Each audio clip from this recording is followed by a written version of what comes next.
Hello guys, this is Swati and I'm here to share my experience of movie Doctor Strange in the Madness of the Multiverses. इसमें 3 main characters हैं जिनके चारों तरफ पूरी कहानी बुनी हुई है। एग्जैक्टली अगर कहा जाए तो कहानी बहुत नहीं है इस मूवी में। जो कुछ भी है वो सारे विजुअल्स हैं और वो आप एक्सपीरियंस कर सकते हैं। तो मैं आपको सजेस्ट करूँगी कि आप इस मूवी को बिल्कुल भी नहीं छोड़ें, बिल्कुल देखें। क्योंकि स्टोरी अगर आप किसी से सुनते भी हैं, जैसे एक्सप्लेन्ड आती है कि डॉक्टर स्ट्रेंज एक्सप्लेन्ड और बहुत सारी धीरे धीरे कहानियाँ सुनाने वाली जो चैनल्स हैं, उसमें आप कहानी सुन लेंगे, क्या होता है वो सुन लेंगे, बट जो इसका एक्सपीरियंस है वो आप नहीं ले पाएंगे। और उसमें मेनली जो हैं वो सारे विजुअल्स हैं, बहुत ही बेहतरीन एक्सपीरियंस देते हैं। इवन विजुअल्स के साथ साथ जो म्यूज़िक होता है पीछे वो बहुत अच्छा है। और वो जो कहानी में उस समय चल रहा होता है, जो इमोशंस आपके अंदर आ रहे होते हैं, उसको और एम्पलीफाई कर देता है। म्यूज़िक का काम ही यही होता है। बट बहुत एप्ट म्यूज़िक है, बहुत ही ब्रिलियंट और सुंदर म्यूज़िक है। एंड विजुअल्स तो बहुत ही ज़्यादा अच्छे हैं और वो आपको रेयरली मूवीज़ में देखने को मिलते हैं जिस तरीके के विजुअल्स इसमें, क्योंकि इनके पास क्रिएटिव लिबर्टी बहुत ज़्यादा है। ये अलग अलग यूनिवर्स इमेजिन कर सकते हैं और उसमें अपने अकॉर्डिंग, अपने आर्ट्स के अकॉर्डिंग जो है चीज़ें डाल सकते हैं। साथ ही साथ सैम राइमी ने जो हॉरर एंगल डाला है वो बहुत बेहतरीन है। जो वो टच लाते हैं ज़ॉम्बी का, इवन जिस तरीके से हाथ मुड़ते हैं, स्नैपिंग ऑफ जो हेड है प्रोफेसर एक्स का, वो सब बहुत ही बेहतरीन तरीके से हॉरर जो इसमें डाला गया है वो भी देखने में, और वो भी विजुअल्स के माध्यम से ही अच्छा लगेगा देखने में। तो मैं बोलूँगी आप ये मूवी ज़रूर देखें। तो बात करते हैं प्लॉट की। 3 इम्पॉर्टेंट जो कैरेक्टर हैं उनके अकॉर्डिंग कैसे कहानी आगे बढ़ती है। तो वैंडा की वही प्रॉब्लम है, वो अपने इमेजिनरी बच्चों के साथ रहना चाहती हैं जो उन्होंने अपने सीरीज़ में क्रिएट किए थे। और उनको पता चलता है कि एक लड़की है अमेरिका, जिसके पास एक सुपर पावर है, जो अपनी बॉडी, फिज़िकल बॉडी के साथ अलग अलग यूनिवर्स में वो ट्रैवल कर सकती है। और वैंडा को लगता है कि उसकी पावर हार्नेस करके वो एक डिफरेंट वर्ल्ड्स में, जहाँ उसके बच्चे रियल में हैं, वहाँ पर जाके उनके साथ रहेगी। और उसकी एक लेवल और आगे वो मैनिकली ऑब्सेस्ड है। उसका ये कहना है कि वो इसे जो अमेरिका है इसकी पावर इसलिए लेना चाहती है क्योंकि वो किसी भी तरीके से अपने बच्चों को, अगर मान लो आगे कोई डिजीज़ होती है, इलनेस होती है, किसी भी तरीके से कोई प्रॉब्लम होती है, तो उनको सफ़र करने नहीं देना चाहेगी। और वो, क्योंकि अलग अलग यूनिवर्स में अलग अलग तरीके की पॉसिबिलिटी होती है। मान लो अगर कोई बीमारी हो गई तो वो अगर उसमें उसका क्योर यहाँ नहीं है तो वो जाके दूसरे यूनिवर्स से लाएगी। तो इसलिए वो अपने बच्चों को हर तरीके से प्रोटेक्ट करने के लिए वो अमेरिका की पावर हार्नेस करना चाहती है, लेना चाहती है। और वो इसके लिए नहीं देखती है कि वो अपने बच्चों के साथ रहने के लिए, अपना मोटिव के लिए दूसरी जो, वो भी अमेरिका जो है वो भी अभी बच्ची है, किड है, तो उसकी जो है प्रॉब्लम, उसके लिए जो है प्रॉब्लम क्रिएट कर रही है, उसको मारने के लिए तैयार है। तो यहाँ पर वो इतनी ज़्यादा डिल्यूशनल दिखाई गई है।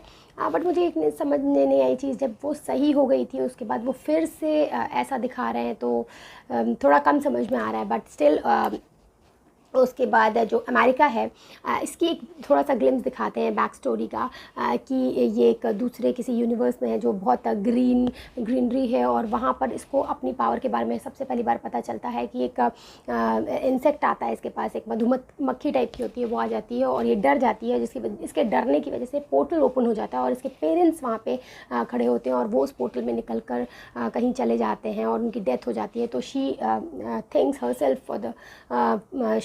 Thinks herself responsible for the death of her parents, but doctor strange से जब ये मिलती है तो उसको समझाते हैं कि ऐसा नहीं है, तुम खुद बच्ची थी और तुम खुद अपने पावर के बारे में नहीं जानती हो। और इसके साथ क्या है कि जब ये एक्सट्रीम फियर में होती है तो पोर्टल्स ओपन हो जाते हैं और ये डिफरेंट यूनिवर्स में चली जाती है। साथ ही साथ इसके अंदर कुछ और भी पावर्स हैं इवन, क्योंकि एंड में मूवी में दिखाते हैं कि वैंडा से 1-on-1 फाइट होती है इसकी, काफ़ी अच्छी फाइट होती है और इसको काफ़ी पावरफुल दिखाया गया है। तो ये उसके बारे में भी नहीं जानती है। और ये जो वैंडा है अपने अलग अलग जो क्रीचर्स इसको किडनैप करने के लिए भेज रही होती है, उससे फाइट करती है और अलग अलग वर्सेस में ट्रैवल करती है, अलग अलग वर्सेस में जाके अलग अलग डॉक्टर स्ट्रेंज से मिलती है। और इन द एंड हमेशा यही सोल्यूशन निकलता है कि डॉक्टर स्ट्रेंज इसकी पावर लेकर जो है क्रीचर्स को या जो भी वैंडा उससे फाइट करेगा। ये हर अभी तक जो सारे यूनिवर्सेस में ऐसा ही होता है, और बहुत सारे यूनिवर्स में डॉक्टर स्ट्रेंज मरते भी हैं ऐसा करते हुए। और जब इस यूनिवर्स में आती, जो अपने एवेंजर्स का मार्वल का यूनिवर्स है जिसमें हमारे जो हम टाइमलाइन देखते आ रहे हैं डॉक्टर स्ट्रेंज की, उस यूनिवर्स में आती है, तो यहाँ कुछ डिफरेंट होता है। यहाँ का जो डॉक्टर स्ट्रेंज है ये डिफरेंट डिसीजन लेते हैं, इनका देखने का पर्सपेक्टिव अलग होता है। और यहाँ पर क्या होता है कि डॉक्टर स्ट्रेंज उसकी पावर ना लेके पहले तो अपनी इसको गार्डियन की तरह इसके साथ हर यूनिवर्सेस में ट्रैवल कर रहे होते हैं इसको प्रोटेक्ट करने के लिए, और अपने ही बहुत सारे फॉर्म से मिलते हैं, समझते हैं, अपनी भी प्रॉब्लम साथ साथ समझ जाते हैं। जो फर्स्ट मूवी में इनका एक ओपन एंड रखा हुआ था, इनकी गर्लफ्रेंड क्रिस्टी का ओपन एंड रखा हुआ था कि हर जगह जो है ये बहुत डिससेटिस्फाइड रहते हैं, वो अपनी इनकी लव लाइफ इतनी अच्छी नहीं होती है, उसके साथ उनका पैचअप नहीं हो पा रहा होता है सही से कुछ। तो ये देखते हैं कि हर यूनिवर्स में ये इसी प्रॉब्लम से सफ़र कर रहे हैं, इसी के चारों तरफ इनकी ज़िंदगी जो है पजल्ड है और कहीं भी सॉर्ट आउट नहीं लगता है कुछ भी। तो धीरे धीरे इनको भी समझ में आता है। इवन एक यूनिवर्स में क्रिस्टी ही इनको समझाती है कि you should face your fears, you should rise above your fears. और फिर इस यूनिवर्स में जो इनका ओपन एंड होता है कि ये बहुत ज़्यादा अटैच होते हैं क्रिस्टी तो से, वो समझ जाते हैं कि अब हमको मूव ऑन करना है और इस चीज़ को छोड़ देना है। तो वहाँ पर जो डॉक्टर स्ट्रेंज का ओपन एंड है उसको भी यहाँ पे क्लोज़ किया गया, जो कि देखने में बहुत अच्छा लगता है।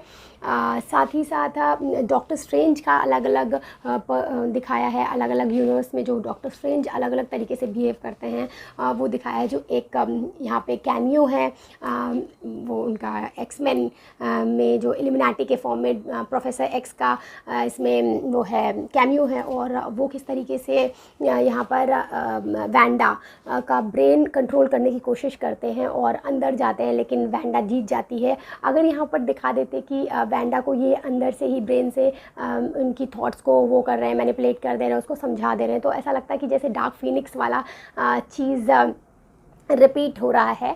और यहाँ पर भी बहुत ऐसी चीज़ें दिखाई गई हैं जो अलग अलग मूवीज़ का याद दिलाती हैं। जैसे जो वैंडा ने डार्क होल्ड का वो बुक बना रखी थी जिसमें उसके रिचुअल्स लिखे हुए थे, उसके प्रोसेस लिखे, अलग अलग मंत्र अगर कहें तो वो लिखे हुए थे, अगर हम इजी लैंग्वेज में समझना चाहें तो।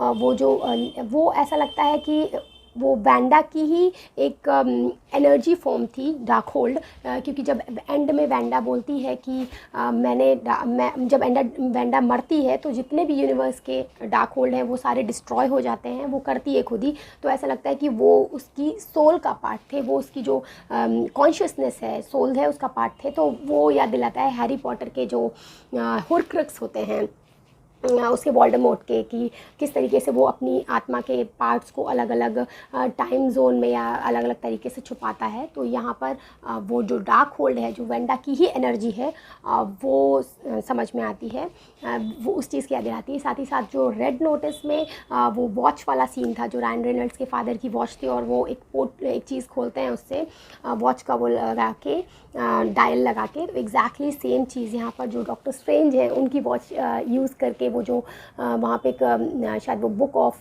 कुछ थी, वो खोली गई थी, विशांति, हाँ एग्जैक्टली, जो छुपी रखी थी किसी जगह पर, तो जो किसी यूनिवर्स के डॉक्टर स्ट्रेंज ने छुपा रखी थी, तो वो उस चीज़ की याद दिलाती है मुझे। तो ये कुछ ऐसे मूवीज़ के सीन थे जो मुझे वो देख के रेपिटेटिव लगे, यहाँ पे ऐसा लगा कि वो याद आ रहा है उस चीज़ की। अच्छा, डॉक्टर स्ट्रेंज का जो है दिखाते हैं कि वो उसको अमेरिका को बचाने के लिए डार्क होल्ड का ही जो पावर है उसको यूज़ करते हैं और अपने डेड फॉर्म में जाते हैं, जो कि प्रोहिबिटेड होता है कि आप अपने डेड बॉडी में नहीं जा सकते हैं। और वो जाते हैं क्योंकि बहुत एक्सट्रीम सिचुएशन हो गई होती है, और जिसकी वजह से सारी डार्क होल्ड्स डिस्ट्रॉय हो गई होती हैं। जो वैंडा है उसने खुद ही समझ के डिस्ट्रॉय की गई होती हैं, बट स्टिल उसकी कुछ डार्क होल्ड की जो पावर है या जो प्रेजेंस है वो डॉक्टर स्ट्रेंज में रह जाती है और उनकी यहाँ पर तीसरी आँख आ जाती है, जो एक यूनिवर्स में थी उनके, जो एक डार्क स्ट्रेंज था, डॉक्टर स्ट्रेंज था, डार्क थे वो, और वो पावर इनके में भी अभी दिखाते हैं एट प्रेजेंट, जो पोस्ट क्रेडिट्स हैं उसमें दिखाते हैं कि आ गई है। और साथ ही साथ अगर वेंडा की बात करें कि हुआ क्या वेंडा के साथ, कैसे वो समझी, तो जो वेंडा थी उसको बहुत ही ज़्यादा मैनिकली सब कुछ कर रही थी।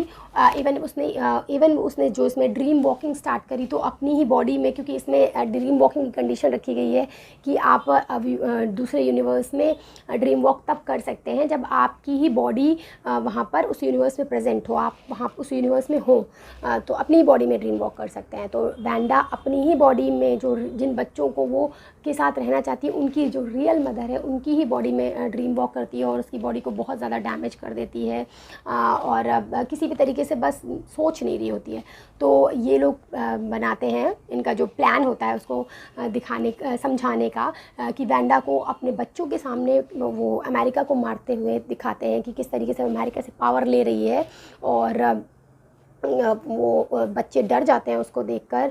और वेंडा खुद जो यहाँ की है वो आती है और उससे फ़ाइट होती है थोड़ी बहुत, और वेंडा को हार्म करने लगती है ये जो रियल मदर होती है बच्चों की, और फिर वो आती है और समझाती है कि बस यहाँ पर मुझे थोड़ी चीज़ नहीं समझ में आई, जब आप पूरी मूवी दिखा रहे हैं कि वेंडा बहुत परेशान है, मतलब परेशान नहीं है, मैनियक हो गई है, ऑब्सेस्ड हो गई है, और किसी की भी बात नहीं सुन रही, कोई लॉजिकल एक्सप्लेनेशन नहीं सुन रही है, फिर ऑल ऑफ द सडन एक सीन दिखाते हैं जिसमें बच्चों के सामने वेंडा आ जाती है और दूसरी वेंडा जो रियल मदर है बच्चों की, जिसकी जगह वो रहना चाहती है, और वो बस आकर हाथ फेरती है, मुँह पर थोड़ा सा प्यार करती है, अफेक्शन दिखाती है, और कुछ बस एक दो शब्द बोलती है कि you know that they will be loved, मतलब बच्चों की केयर करी जाएगी, तुम ये समझ लो।